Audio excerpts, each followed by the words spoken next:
તો બીજી બાજુ વાત કરીએ ભાવનગરની, તો ભાવનગર શહેરના ખેડૂતવાસ પાસે આવેલા રૂપાવરી અને વિસ્તારમાં 2 દિવસ અગાઉ 3 ઘરોમાં આગ ચાંપવામાં આવી હતી। જે ઘરોમાં આગ ચાંપવાના કામે ઝડપાયેલા આરોપીઓનું આ પોલીસ દ્વારા રિકન્સ્ટ્રક્શન કરવામાં આવ્યું છે।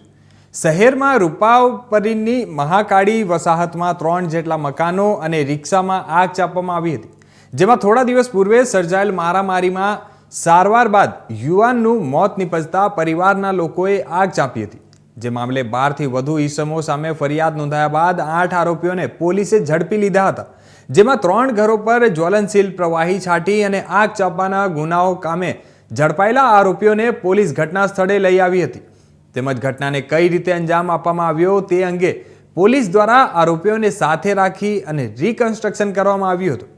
અને આ ઘટનાના પગલે પોલીસે કુલ 12 આરોપીઓની ઓળખ કરી છે,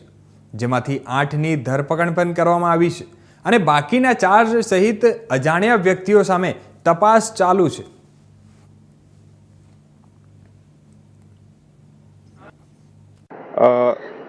એક બનાવ બનેલ જેમાં આ કામના ફરિયાદીએ ફરિયાદ દાખલ કરાયેલી છે, જેમાં નરસિંહભાઈ કરીને જે હતા તે આ રૂવાપરી વિસ્તારમાં જે આ સોસાયટી જે છે તે વિસ્તારમાં આવતા તેનું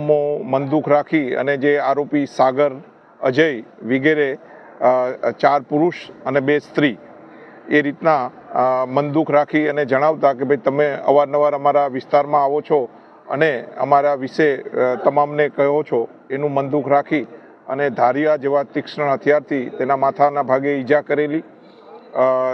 જેના કામે 108 દ્વારા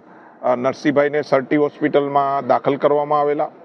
અને ગઈ 9 તારીખે આ નરસિંહભાઈનું મૃત્યુ નિપજ્યું। તેનું મનદુખ રાખી આ કામે જુદા જુદા 12 આરોપીઓ તથા બીજા અજાણ્યા ઈસમો એકસમ થઈ જુદા જુદા એક્ટિવા અને બીજા વાહનોમાં આવી અને જે આરોપીઓ જે આપણે નામદાર કોર્ટના હવાલે અને જેલમાં હોય,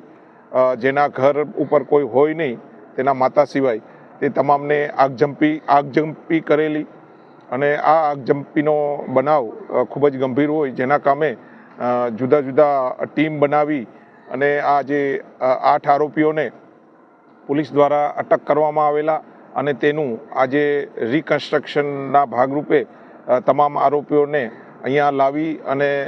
તેનું રિકન્સ્ટ્રક્શન કરવામાં આવેલા છે। આ કામે જે એફઆઈઆરમાં જે જણાવ્યા મુજબ ટોટલ 12 આરોપીઓ છે, જે 12માંથી